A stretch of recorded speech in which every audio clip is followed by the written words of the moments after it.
ನಮಸ್ಕಾರ. ಇಂದಿನ ಈ ವಿಶೇಷ ವಿಶ್ಲೇಷಣೆಗೆ ಸ್ವಾಗತ. ಓಕೆ, ಬನ್ನಿ ತಡ ಮಾಡದೆ ನೇರವಾಡಿ ವಿಷಯ ಕೇಳಿಯೋಣ. ಇವತ್ತು ನಾವು ಕೃತಕ ಬುದ್ಧಿಮತ್ತೆ ಅಂದರೆ AI ನಮ್ಮೆಲ್ಲರ ಬದುಕಲ್ಲಿ ಹೇಗೆ ಹಾಸುಹೊಕ್ಕಾಗಿದೆ ಅನ್ನೋದರ ಬಗ್ಗೆ, ಅದರಲ್ಲೂ ಮುಖ್ಯವಾಗಿ ಅದರ ಮಿತಿಗಳು ಮತ್ತು ಗುಪ್ತ ಅಪಾಯಗಳ ಬಗ್ಗೆ ಆಳವಾಡಿ ಚರ್ಚೆ ಮಾಡಲಿದ್ದೇವೆ.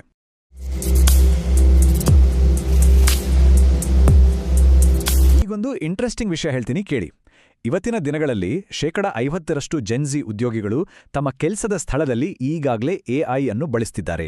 ಅಂದರೆ ಆಫೀಸಲ್ಲಿ ಸಂಬಳದ ಬಗ್ಗೆ ಚರ್ಚೆ ಮಾಡೋಕೆ, ವಾದ ವಿವಾದಗಳನ್ನು ನಿಭಾಯಿಸೋಕೆ ಅಥವಾ ಕಠಿಣ ಸಂಭಾಷಣೆಗಳಿಗೆ ಮುಂಚಿತವಾಗಿ ಸ್ಕ್ರಿಪ್ಟ್ ರೆಡಿ ಮಾಡ್ಕೊಳ್ಳೋಕೆ ಅವರೆಲ್ಲ ಚಾಟ್ ಬಾಟ್ಗಳ ಮೊರೆ ಹೋಗ್ತಿದ್ದಾರೆ. ಯಾಕಂದ್ರೆ ಮನುಷ್ಯರ ಥರ ಚಾಟ್ ಬಾಟ್ಗಳು ನಮ್ಮನ್ನ ಯಾವುದೇ ಕಾರಣಕ್ಕೂ ಜಡ್ಜ್ ಮಾಡೋದಿಲ್ಲ. ಈ ನಿರಾಳತೆಯೇ ಅದರ ಅತಿ ದೊಡ್ಡ ಆಕರ್ಷಣೆ. ಇದರ ಬಳಕೆಯ ಪ್ರಮಾಣ ಎಷ್ಟಿದೆ ಅಂದ್ರೆ ಕೇಳಿದ್ರೆ ನಿಜಕ್ಕೂ ಬೆರಗಾಗ್ತೀರಾ. ಕೇವಲ ಒಂದೇ ಒಂದು ದಿನದಲ್ಲಿ ಚಾಟ್ಬಾಟ್ಗಳು ಬರೋಬ್ಬರಿ 250 ಕೋಟಿ ಅಂದರೆ 2.5 ಬಿಲಿಯನ್ ಪ್ರಶ್ನೆಗಳನ್ನು ನಿಭಾಯಿಸ್ತಿವೆ.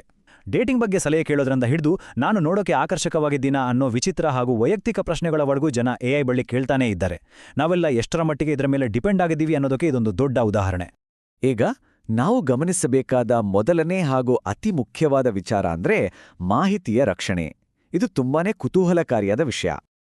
ತಂತ್ರಜ್ಞಾನ ಬಳಸೋದು ಖಂಡಿತ ತಪ್ಪಲ್ಲ, ಆದರೆ ನಮ್ಮ ಸೂಕ್ಷ್ಮ ಮಾಹಿತಿಯನ್ನ ಕಾಪಾಡ್ಕೊಳ್ಳೋದು ನಮಗೆ ಗೊತ್ತಿರಬೇಕು. ಯಾವತ್ತಿಗೂ ನಮ್ಮ ಪಾಸ್ವರ್ಡ್ಗಳು, ಬ್ಯಾಂಕ್ ಖಾತೆಯ ವಿವರಗಳು ಅಥವಾ ಆಫೀಸಿನ ಗೌಪ್ಯ ದಾಖಲೆಗಳನ್ನು ಈ ಆನ್ಲೈನ್ ಬಾಟ್ಗಳಲ್ಲಿ ಹಾಕಲೇಬಾರದು.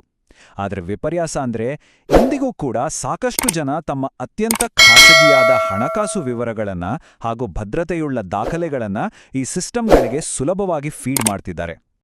ಇದನ್ನ ಅರ್ಥ ಮಾಡ್ಕೊಳ್ಳೋಕೆ ಹೀಗೆ ಯೋಚಿಸಿ. AI ಅನ್ನೋದು ನಮ್ಮ ರಹಸ್ಯಗಳನ್ನ ಬರ್ದಿಡೋ ಪರ್ಸನಲ್ ಡೈರಿ ಖಂಡಿತ ಅಲ್ಲ. ಅದೊಂದು ಪಬ್ಲಿಕ್ ಕ್ಲೌಡ್ ನೋಟ್ಬುಕ್ ಇದ್ದಾಗೆ. ಒಮ್ಮೆ ನಮ್ಮ ಡೇಟಾವನ್ನ ಅದರಲ್ಲಿ ಟೈಪ್ ಮಾಡಿದ್ವಿ ಅಂದ್ರೆ ಮುಗೀತು. ಆ ಮಾಹಿತಿಯ ಮೇಲಿನ ನಮ್ಮ ಕಂಟ್ರೋಲ್ ಸಂಪೂರ್ಣವಾಗಿ ಕಳೆದೋಗುತ್ತೆ.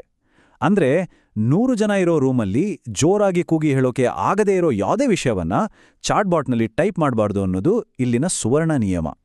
ಮುಂದೆ ನಾವು ನೋಡಲಿರುವ ವಿಷಯ ವೈದ್ಯಕೀಯ ತಪ್ಪು ಮಾಹಿತಿಯ ಅಪಾಯ.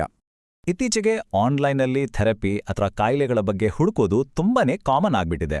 ಹಾಗಾದ್ರೆ ನಮ್ಮ ರೋಗಲಕ್ಷಣಗಳ ಬಗ್ಗೆ ಬಾಟ್ ಹತ್ರ ಕೇಳೋದ್ರಲ್ಲಿ ತಪ್ಪೇನಿದೆ ಅಂತ ಅನಿಸ್ಬೋದಲ್ವಾ?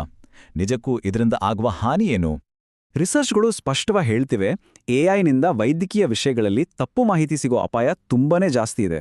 ಹೌದು, AI ಕಷ್ಟಕರವಾದ ವೈದ್ಯಕೀಯ ಪದಗಳನ್ನು ಸುಲಭವಾಗಿ ವಿವರಿಸ್ಬೋದು. ಆದರೆ ನೆನ್ಪಿರ್ಲಿ, ಅದೊಂದು ಯಂತ್ರ, ಡಾಕ್ಟರ್ ಅಲ್ಲ. ಅದು ಕೊಡೋ ಸಲಹೆಗಳು ಮೇಲ್ನೋಟಕ್ಕೆ ಸರಿ ಅನಿಸಿದರೂ ನಮ್ಮ ಆರೋಗ್ಯಕ್ಕೆ ಮಾರಕವಾಗೋ ಸಾಧ್ಯತೆ ಖಂಡಿತ ಇರುತ್ತೆ.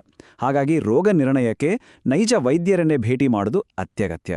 ಇದೇ ರೀತಿ ನಾವು ಎಚ್ಚರಿಕೆ ವಹಿಸಬೇಕಾದ ಇನ್ನೊಂದು ಕತ್ತಲೆಯ ಮುಖ ಅಂದ್ರೆ ಸುಳ್ಳು ವಾಸ್ತವತೆಗಳು ಅಥವಾ ಫಾಲ್ಸ್ ರಿಯಾಲಿಟೀಸ್. ಸ್ವಲ್ಪ ಈ ಕಡೆ ಗಮನ ಹರಿಸೋಣ. ಹ್ಯಾಕಿಂಗ್ ಮಾಡೋದು ಹೇಗೆ? ಸ್ಫೋಟಕಗಳನ್ನು ತಯಾರಿಸೋದು ಹೇಗೆ? ಅಥವಾ ತಪ್ಪು ಮಾಡಿ ಕಾನೂನಿನಿಂದ ತಪ್ಪಿಸ್ಕೊಳ್ಳೋದು ಹೇಗೆ? ಇಂಥ ಅಪಾಯಕಾರಿ ಹುಡುಗಾಟಗಳ ಮೇಲೆ ಟೆಕ್ ಕಂಪನಿಗಳು ಸದಾ ಕಣ್ಣಿಟ್ಟಿರ್ತವೆ.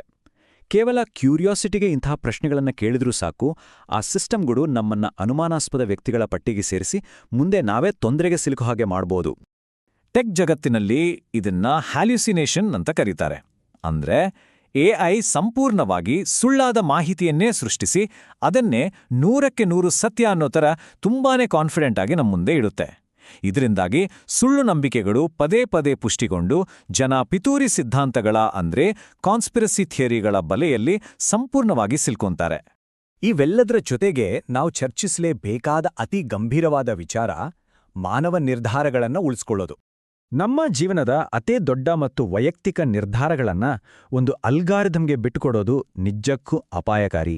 ನಾನೀ ಕೆಲಸ ಬಿಡಬೇಕಾ, ಬಾಸ್ ಜೊತೆ ಜಗಳ ಮಾಡಬೇಕಾ, ಅಥವಾ ನನ್ನ ರಿಲೇಷನ್ಶಿಪ್ ಕಡಿದುಕೊಳ್ಬೇಕಾ? ಖಂಡಿತವಾಗಿಯೂ ಇಂಥ ವಿಷಯಗಳನ್ನ AI ನಿರ್ಧರಿಸಲು ಸಾಧ್ಯವೇ ಇಲ್ಲ. ಎದುರುಗಡೆ ಇರೋ ವ್ಯಕ್ತಿ ಜೊತೆ ಹೇಗೆ ಮಾತಾಡಬೇಕು ಅಂತ ಬಾಟ್ಗಳು ಗೈಡ್ ಮಾಡಬಹುದೇ ಹೊರತು ಮನುಷ್ಯರ ಇತಿಹಾಸ ಅಥವಾ ನಮ್ಮ ಸಂಕೀರ್ಣ ಸಂಬಂಧಗಳ ಆಳ ಆ ಯಂತ್ರಗಳಿಗೆ ಯಾವತ್ತಿಗೂ ಅರ್ಥ ಆಗಲ್ಲ. ಈ ಅದ್ಭುತವಾದ ಮಾತನ್ನೊಮ್ಮೆ ಕೇಳಿ. ಇದು ಸ್ಪಷ್ಟವಾದ ಉತ್ತರಗಳನ್ನು ನೀಡುತ್ತೆ, ಆದರೆ ನಿಜ ಜೀವನವೂ ಗೊಂದಲಮಯವಾಗಿದೆ. ಇದು ಅಕ್ಷರಶಃ ನಮ್ಮ ಇವತ್ತಿನ ವಿಚಾರವನ್ನ ಸೊಗಸಾಗಿ ವಿವರಿಸುತ್ತೆ. ಮನುಷ್ಯರ ಜೀವನ ಯಾವತ್ತೂ ಒಂದು ಚೌಕಟ್ಟಿನೊಳಗೆ ಫಿಕ್ಸ್ ಆಗಿರೋ ರೆಡಿಮೇಡ್ AI ಉತ್ತರಗಳಿಗೆ ಸೀಮಿತವಾಗಲು ಸಾಧ್ಯವಿಲ್ಲ. ಕೃತಕ ಬುದ್ಧಿಮತ್ತೆ ಖಂಡಿತವಾಗಿಯೂ ನಮ್ಮ ಭವಿಷ್ಯ. ಅದೊಂದು ರಿಮಾರ್ಕಬಲ್ ಟೂಲ್ ಅನ್ನೋದ್ರಲ್ಲಿ ಅನುಮಾನವೇ ಇಲ್ಲ. ಆದರೆ ಅದು ಖಂಡಿತ ವೈದ್ಯನಲ್ಲ, ನಮ್ಮ ಸಂಗಾತಿಯಲ್ಲ ಅಥವಾ ಥೆರಪಿಸ್ಟ್ ಅಂತೂ ಅಲ್ವೇ ಅಲ್ಲ ಅನ್ನೋದನ್ನ ನಾವು ದೃಢವಾಗಿ ಅರಿತುಕೊಳ್ಬೇಕು.